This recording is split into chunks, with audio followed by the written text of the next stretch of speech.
Ok. Ici, apparemment, non. C'est bon pour vous, Arabastas? Oui. Ok.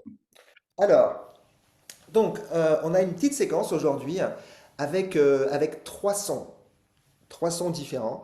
Donc, le continuum utilise des sons pour faire vibrer, potentialiser les fluides qui sont dans notre corps. Quand on parle de fluides, ce sont les 70% ou les deux tiers d'eau qui composent la matière corporelle.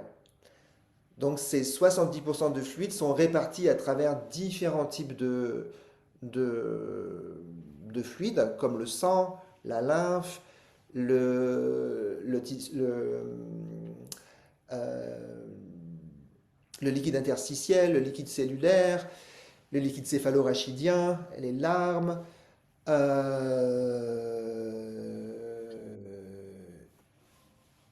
tout un tas de, voilà, tout un tas de, voilà, tout ce qui va être liquide à l'intérieur de nous. Il y en a pas mal. Mais enfin, il y en a qui sont vraiment importants, comme le sang, et puis voilà, tout ce liquide cellulaire. La cellule est principalement fluide. Voilà. Euh, et donc, on va utiliser des sons particuliers pour faire vibrer la fluidité. Le premier son qu'on va apprendre s'appelle le jack. Et c'est un son qui vibre aussi un petit peu dans les os, c'est-à-dire qu'il va aussi aller, parce qu'il résonne un petit peu plus, il va aller contacter aussi, donc les os sont aussi, c'est un tissu qui est plus dense, mais c'est un tissu qui est fluide, qui contient des fluides à l'intérieur. Et donc on va aller chercher cette vibration, cette résonance dans les os avec le son Jacques. Donc je vais vous le montrer. Bon, alors ben ça, s'ils le connaissent, et on va essayer de le faire ensemble. Donc le son Jacques, c'est deux syllabes. Le je,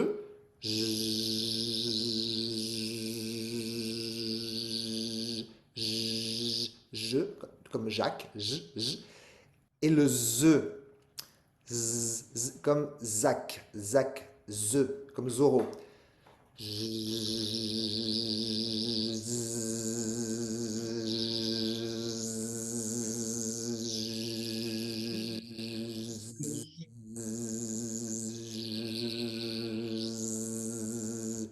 Donc j'alterne entre un je et un ze.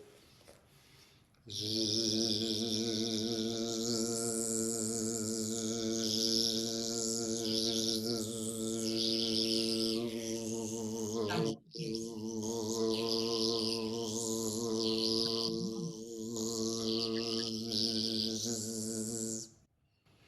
Est-ce que vous entendez bien le son? Oui, tu fais encore un peu?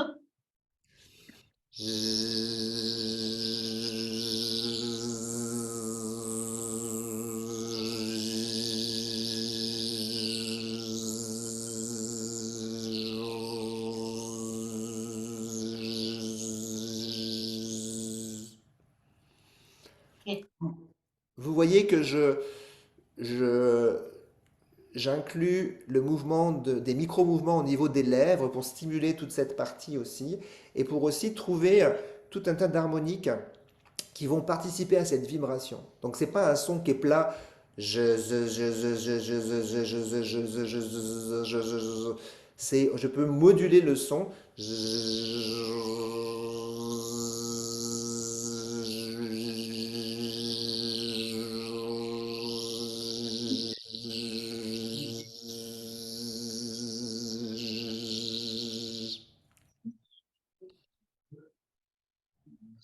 Dans le continuum, on fait des grimaces, on fait des têtes pas possibles, hein. Donc je vous le dis, ça c'est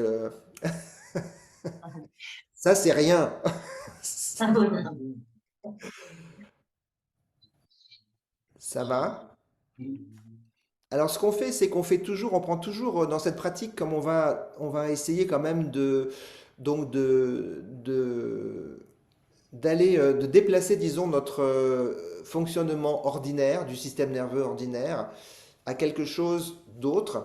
On va devoir ralentir le système. C'est-à-dire que pour contacter le système des fluides, il n'est pas, il est pas dans un mode actif.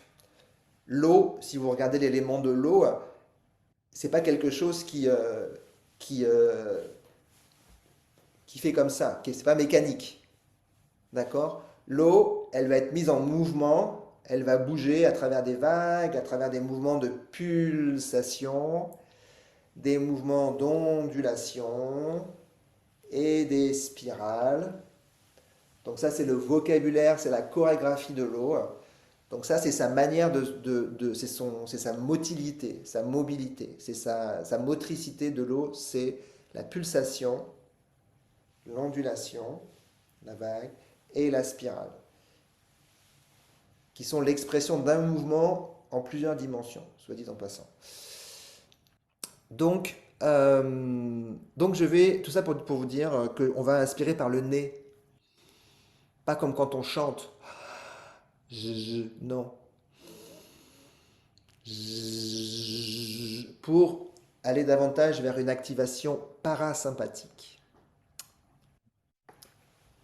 D'accord? Donc, on va faire ce son et on va le placer, on va essayer de faire résonner des espaces corporels. Et donc, l'espace qu'on va faire résonner, c'est que vous allez mettre une main sur le manubrium, cette espèce de petit os qui est entre les deux clavicules, ici, et l'autre main sur votre sacrum. Donc, on a deux os. Vous êtes en contact avec deux os, donc l'os, c'est le haut du sternum, et ensuite votre sacrum, c'est le bas de la colonne. OK? Et on va envoyer notre jack plusieurs fois pour faire vibrer les deux os que j'ai sous les doigts. Donc on va passer 2-3 minutes, enfin peut-être 2 minutes à faire ça, et ensuite on ira en attention ouverte et je vous guiderai ensuite. Donc là, vous pouvez fermer les yeux. Voilà, trouvez déjà, disons, voilà, avec le toucher, vous allez sentir. Donc là, vous touchez à la fois donc l'avant du corps, donc le haut avant du buste, et l'arrière du tronc. Donc on a tout le tronc en fin de compte, enfin une partie du tronc, on peut toucher l'avant, le haut du tronc à l'avant et le bas du tronc à l'arrière. Et on va envoyer nos jacques dans ces os et dans cet espace.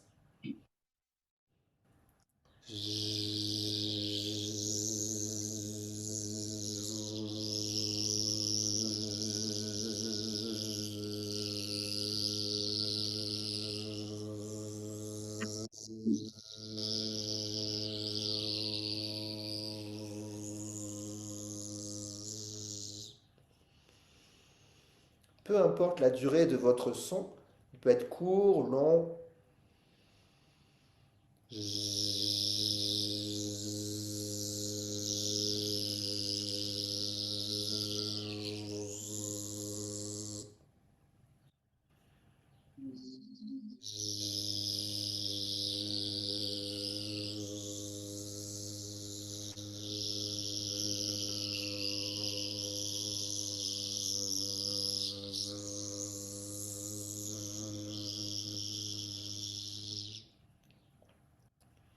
Et vous allez continuer donc à faire sonner votre jack, mais cette fois vous allez bouger un petit peu votre manubrium et votre sacrum en même temps. C'est-à-dire, vous voyez comment ça peut bouger.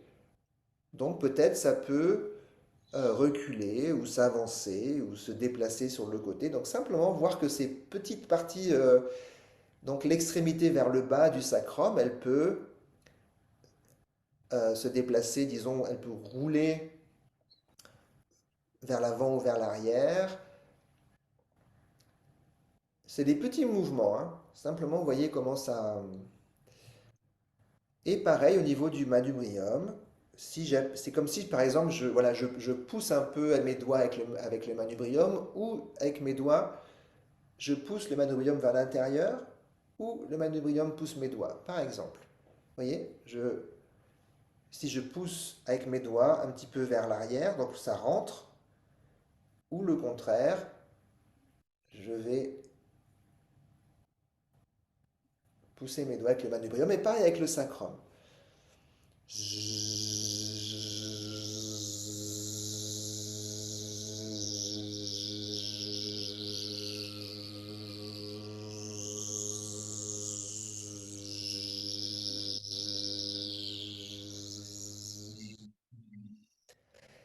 et essayez de trouver une ondulation entre vos deux doigts, comme une vague qui partirait du sacrum ou du manubrium et qui irait jusque dans le sacrum ou jusque dans le manubrium. Donc qui traverse en diagonale ces deux points.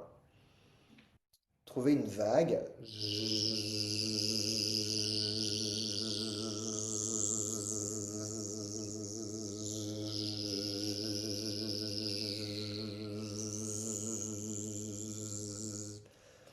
Et donc votre buste doit se fléchir, c'est-à-dire que le sternum va se détendre. Et aussi, vous allez avoir un mouvement au niveau des lombaires, donc un mouvement le long de toute la colonne pour laisser passer cette vague entre l'avant et l'arrière, ou l'arrière et l'avant.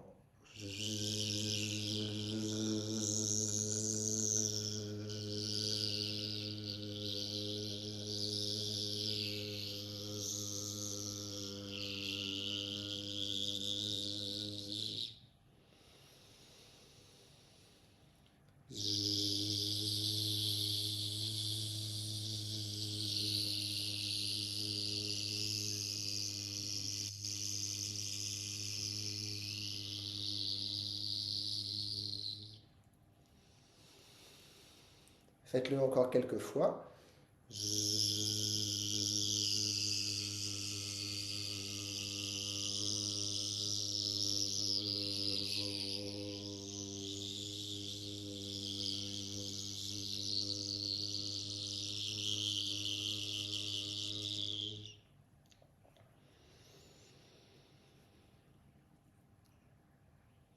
Et puis progressivement, passer un temps à simplement laisser résonner cet espace, peut-être dans un premier temps en gardant les doigts en contact, en essayant de sentir si une vague ou une ondulation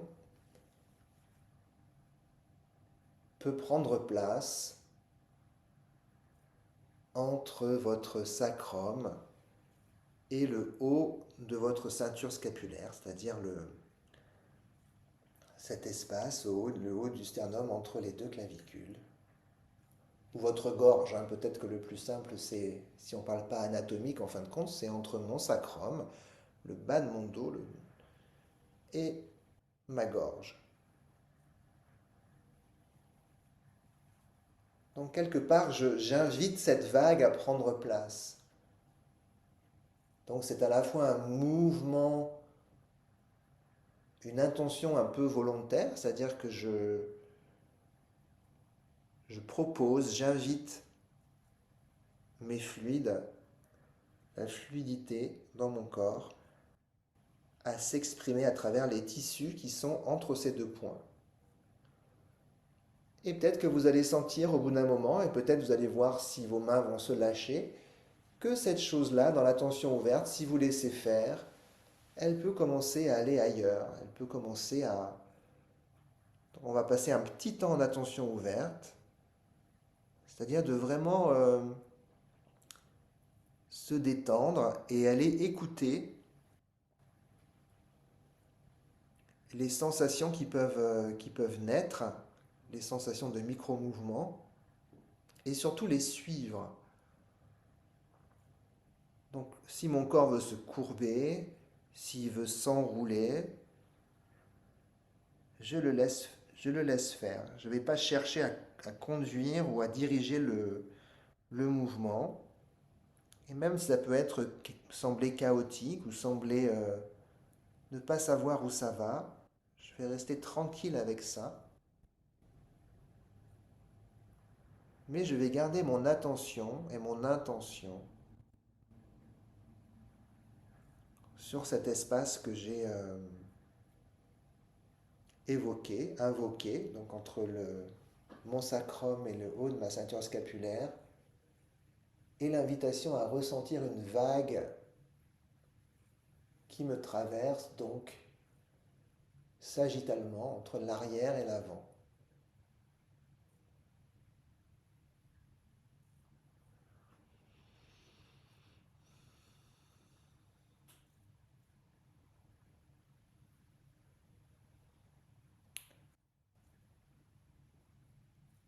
Donc là, on pourrait passer plusieurs minutes, hein, vraiment à laisser cette chose-là. Donc c'est ce qu'on appelle l'attention ouverte.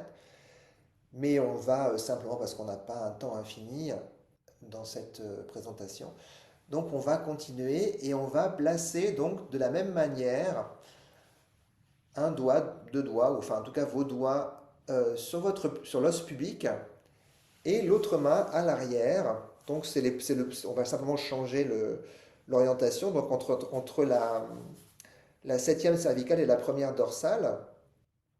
Donc si vous pouvez atteindre ça. Et donc là je vais avoir donc la diagonale opposée, on va dire, entre l'avant et l'arrière, entre mon os pubique, entre mon pubis et donc la base du cou. Et là, pareil, je vais envoyer mon jack et inviter une vague à venir habiter cet espace.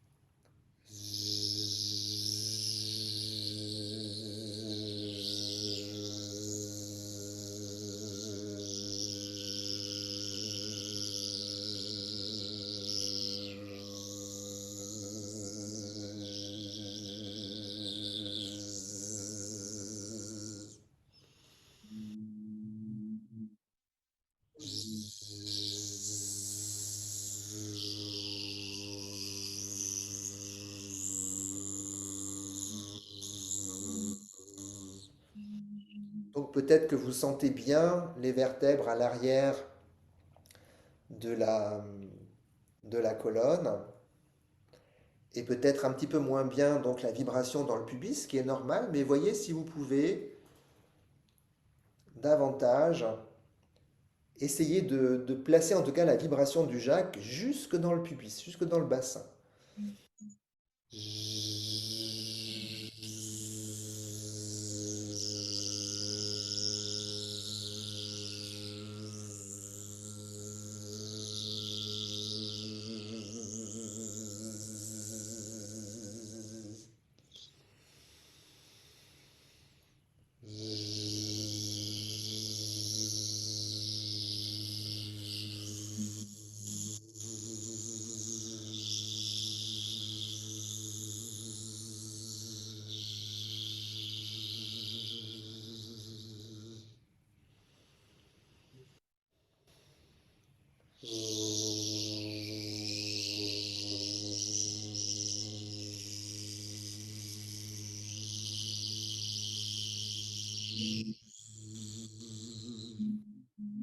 Peut-être vous allez sentir que de plus en plus, vous allez rentrer dans des flexions et des extensions, des micro-flexions et des micro-extensions, c'est-à-dire que le déplacement de cette vague, en fin de compte, passe par des phases d'extension et des phases de condensation ou de repli ou d'enroulement, de déroulement et d'enroulement. Donc on va laisser complètement cette chose-là se faire.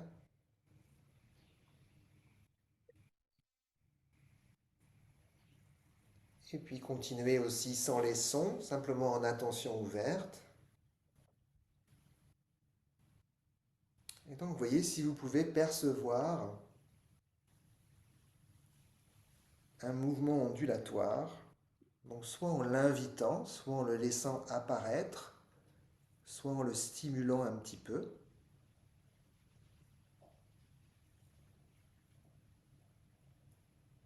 Donc dans une vague qui vous traverse, qui traverse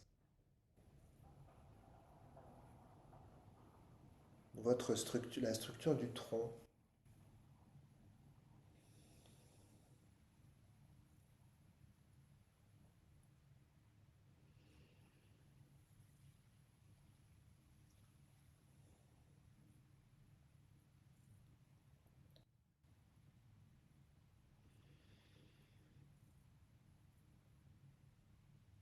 Et ce mouvement ondulatoire peut être vraiment tout petit, comme un micro-mouvement. Il peut être extrêmement lent. Il peut être plus rapide, plus superficiel. Donc simplement vous laisser advenir le potentiel de ce qui peut être là en termes de fluidité.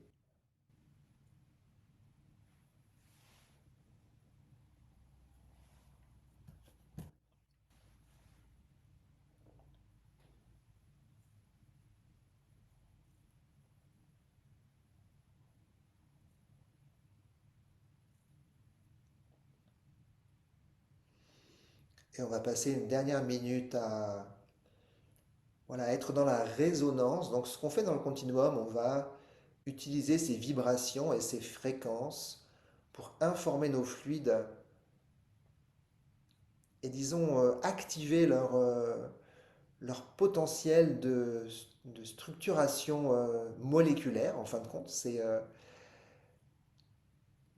Je pense on n'a jamais été vraiment dans la science exacte du continuum, mais certains scientifiques qui font des recherches sur l'eau parlent de différents états de structuration donc des molécules d'eau, et notamment d'un quatrième état de l'eau, c'est le docteur Gérald Pollack qui correspond tout à fait à ce que l'on fait dans le continuum. Et on va amener un autre son dans cette exploration. Donc vous pouvez ouvrir les yeux ou simplement m'écouter, écouter. Et le son, c'est quelque chose qui va se passer plus dans l'espace de la tête. Donc là, vous voyez que peut-être il y a un mouvement ondulatoire qui se passe entre votre bassin et votre ceinture scapulaire, donc jusqu'au à la base du cou, la base de la gorge. Et donc on va essayer de monter un petit peu de libérer un petit peu la fluidité de notre tête, notre cou et de notre tête avec un son qu'on appelle le gong, le gong. Et donc on va utiliser les voyelles et c'est littéralement disons la mise en son de ce mot.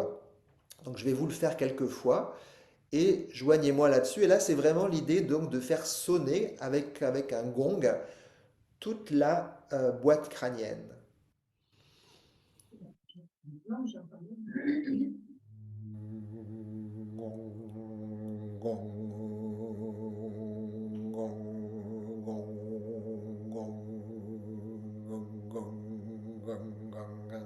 Donc c'est gong, gong, gong, gong, comme le gueux de gong. Gong, gong, gong, gong, gong. Donc c'est la langue à l'arrière de la bouche qui va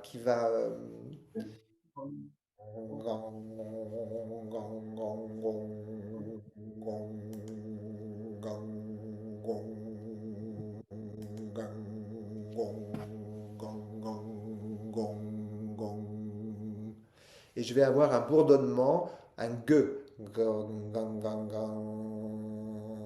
Donc c'est un son un peu nasalisé. Comme un.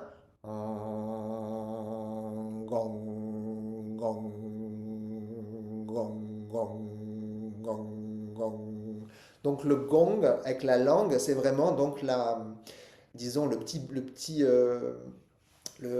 la partie de la cloche qui va venir taper enfin, qui va venir faire vibrer la cloche. Vous voyez, la langue va faire la même chose.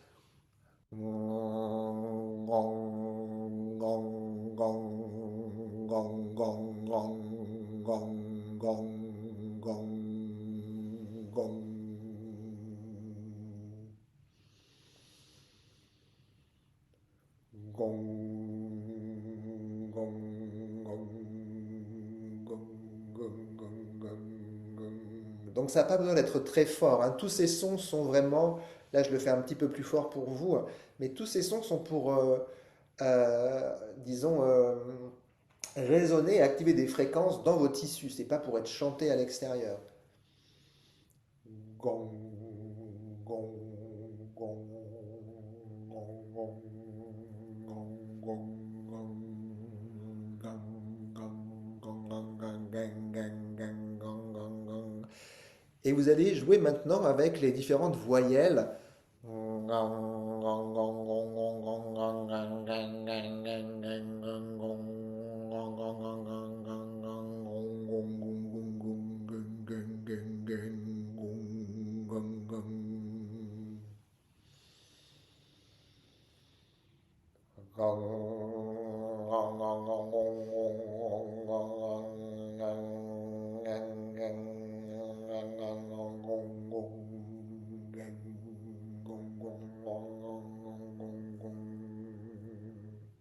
Sylvain, Oui. le son, il est envoyé plutôt au niveau de la face ou il est envoyé vraiment dans toute la cavité Dans la boîte crânienne. crânienne, Ouais, boîte crânienne. boîte crânienne, Boîte crânienne, ouais. ok, intérieure. Gang, gang, gang, gang, gang, Ok. gang, gang, gang. Le fait que le G soit vraiment à l'arrière permet d'ouvrir quand même la sonorité vraiment à l'arrière. Donc c'est un son qui va vraiment aller dans toute la boîte crânienne. Je sais pas si Ok. vous sentez. Gang, gang, gang. Passez juste un moment pour sentir justement l'espace de votre tête maintenant et des tissus de votre tête. Sentir s'il y a s'il y a peut-être plus d'espace ou quelque chose qui est plus ouvert.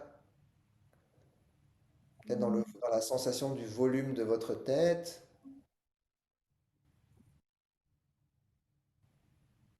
Donc la tête est baignée du fluide céphalorachidien qui va glisser sous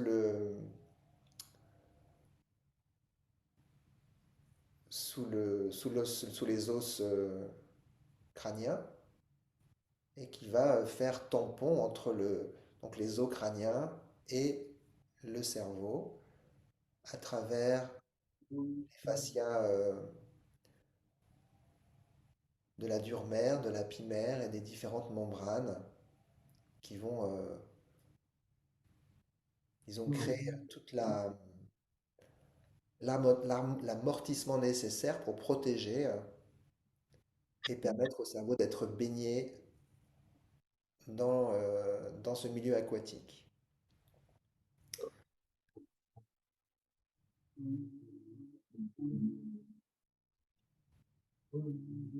Donc passer un petit temps simplement pour sentir cette chose-là, puis on va passer à un autre son, on va un petit peu enchaîner les choses pour que vous ayez simplement faire un petit voyage continuum.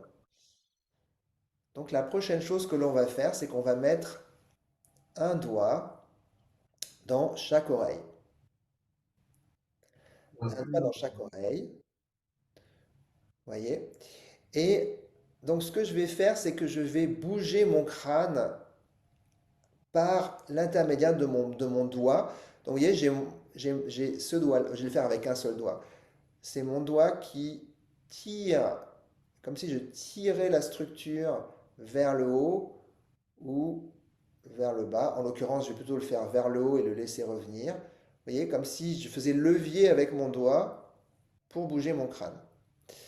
Et donc, ce que je bouge ici, là, l'exploration, elle va être vraiment au niveau donc d'une structure osseuse interne qu'on appelle la structure sphénoïde sur laquelle repose le cerveau. Donc, c'est vraiment au milieu ici, au milieu de notre crâne, on va avoir une structure osseuse qui permet au cerveau de se poser. Voilà, les deux hémisphères de se poser chacune sur une aile. C'est comme cet os sphénoïde, c'est comme un papillon qui est posé là. Et donc, avec mon doigt, je vais quelque part lever, permettre enfin, je vais imaginer que je lève cette aile de papillon et que je la relâche. D'accord? Et donc, en alternance, avec un doigt, je vais monter, l'autre va être relâché, et ensuite, je vais... Donc, c'est un tout petit mouvement, hein. Vous voyez bien que c'est tout petit. Je vais simplement avoir l'idée que je vais... Donc, cette structure, hein, il y a une structure osseuse à l'intérieur de la boîte crânienne qui est horizontale, qui est comme un papillon, comme des ailes, sur lesquelles sont posés, disons, les deux lobes du cerveau. Et donc, je vais permettre à cette structure de faire ça, de faire un mouvement comme ça, latéral, ok, un tout petit mouvement comme ça. Et je vais utiliser le son I pour faire ça. Donc c'est un son I vibrant tout simplement. Donc on va le faire ensemble, je vais vous le démontrer.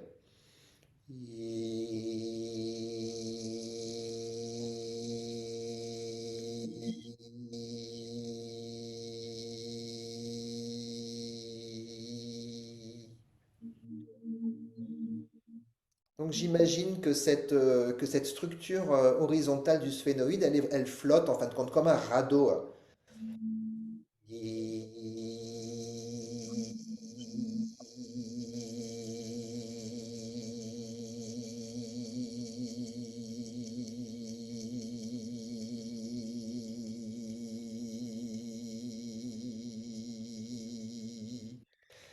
donc ce radeau, il va se déplacer comme ça, comme s'il était sur un peu de houle, sur l'eau, et il va se déplacer comme ça. Vous allez peut-être sentir que quand vous tirez donc la structure, disons, de l'intérieur de l'oreille vers le haut, quelque part votre œil est aussi inclus dans cette chose-là. Voyez si vous pouvez sentir que quand vous tirez comme ça l'intérieur de l'oreille vers le haut, vous soulevez aussi quelque part toute vous soulevez l'œil aussi, le volume de l'œil.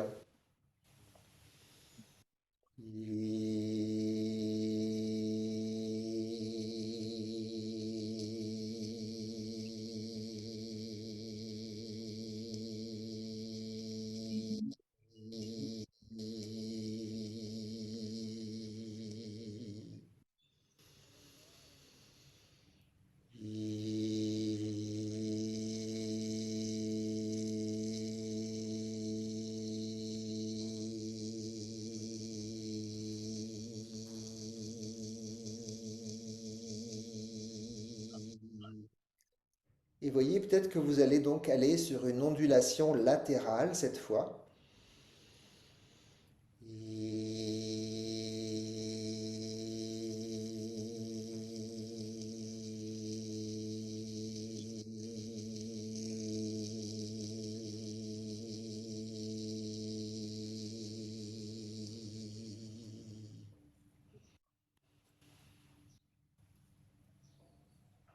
Donc faites ces sons encore une fois ou deux et passez un petit temps en attention ouverte.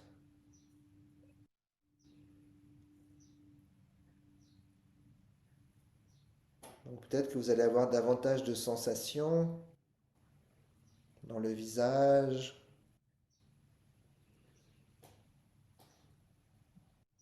dans la structure interne de la boîte crânienne et peut-être aussi dans vos côtes, dans votre bassin.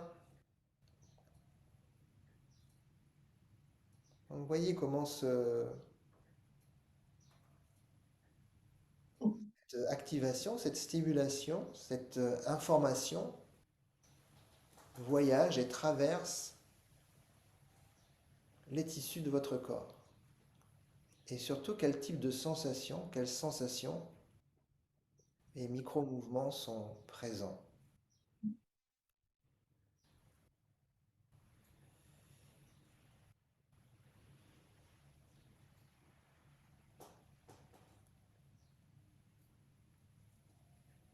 Qu'est-ce que vous pouvez vous autoriser, qu'est-ce que vous pouvez permettre, quel laisser-faire vous pouvez induire pour laisser vos tissus, l'intelligence de votre corps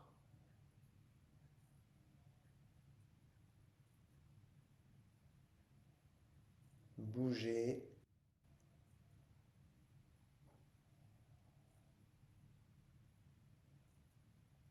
circuler, mettre en relation, étirer, tracter, suspendre.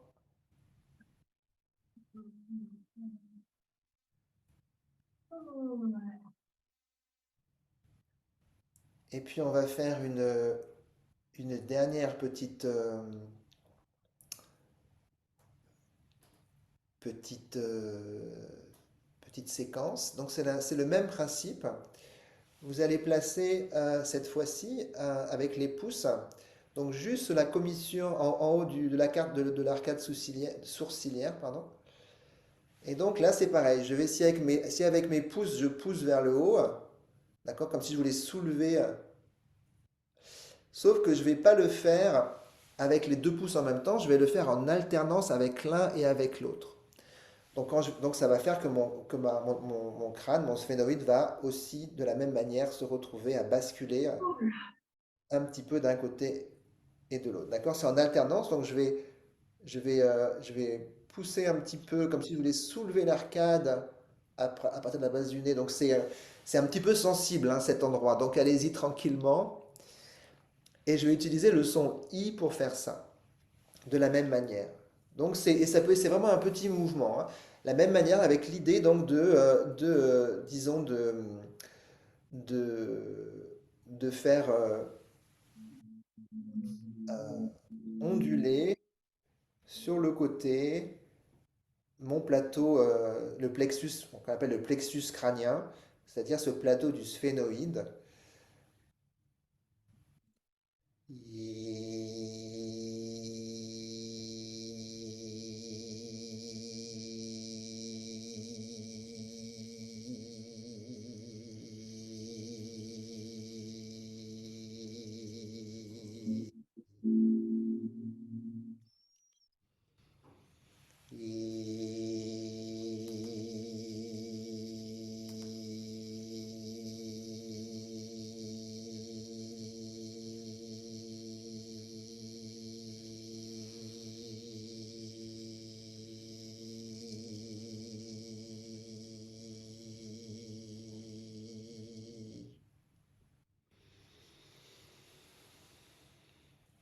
Donc faites-le quelques fois, et puis passez un dernier temps en attention ouverte.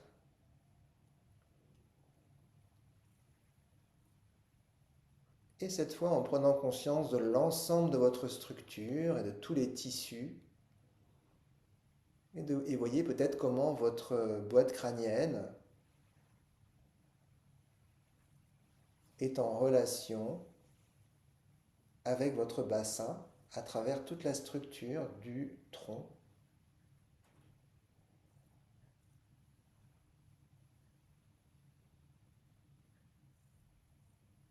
Et comment les flexions, les arcs, les spirales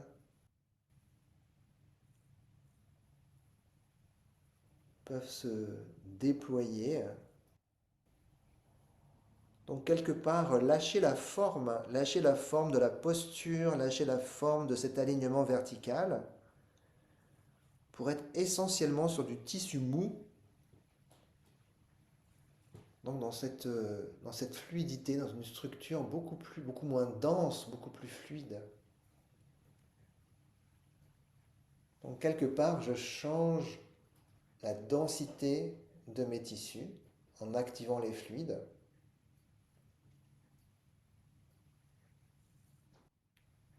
Et qu'en faisant ça, donc je rentre dans une autre réalité, c'est-à-dire que les fluides sont en résonance les uns avec les autres. Donc ça, ce sont des affirmations et des découvertes donc d'Émilie Conrad qui nous dit que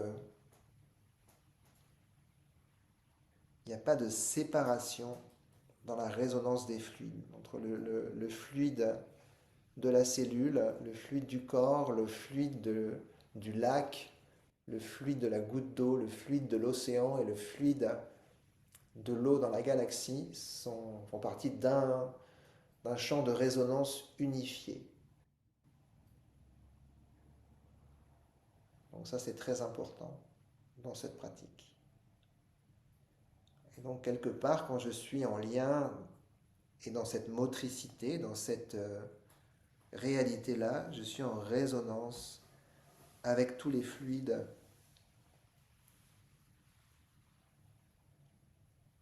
à la fois dans le micro, au niveau de la cellule, des cellules, et du macro, de l'océan, de tout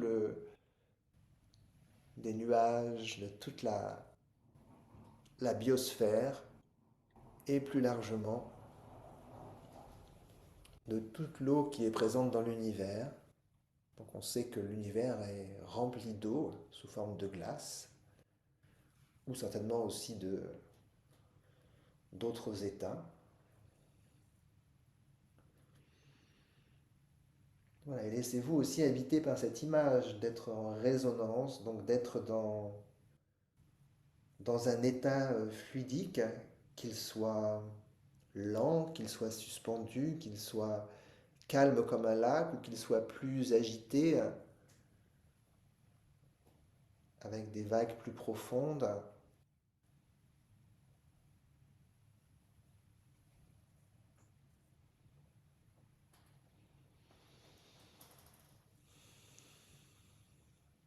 Et puis, trouvez un moment pour retrouver le mouvement de votre respiration.